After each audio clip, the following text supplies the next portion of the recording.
உலகக்கோப்பை செஸ் போட்டியில பங்கேற்ற தமிழகத்தின் பிரக்யானந்தா முதல்வர் மு.க. ஸ்டாலினை நேரில் சந்திச்சு வாழ்த்து பெற்றாரு. அஜர்பைஜான்ல நடைபெற்ற உலகக்கோப்பை செஸ் போட்டியில இந்தியரும் தமிழருமான பிரக்யானந்தா 2ஆம் இடம் பிடிச்சு வெள்ளிப் பதக்கம் வென்றாரு.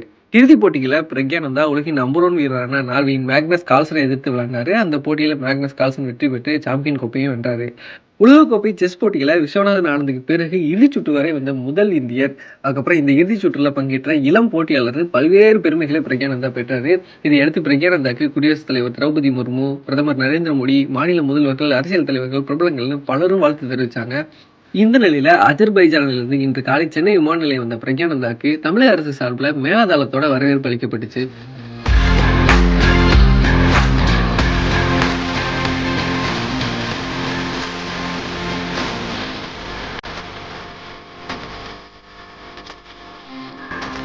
தொடர்ந்து தலைமைச் செயலகத்துக்கு குடும்பத்தோடு சென்ற பிரக்யானந்தா வெள்ளிப் பதக்கத்தை முதல்வரிடம் காண்பிச்சு வாழ்த்து பெற்றாரு. மேலும் தமிழக அரசு சார்பில் பிரக்யானந்தாவுக்கு 30 லட்சம் ரூபாய் பரிசு தொகையை காசோலையா முதலமைச்சர் ஸ்டாலின் வழங்கினாரு. இந்த நிகழ்வின் போது விளையாட்டுத்துறை அமைச்சர் உதயநிதி ஸ்டாலினும் உடனிருந்தாரு.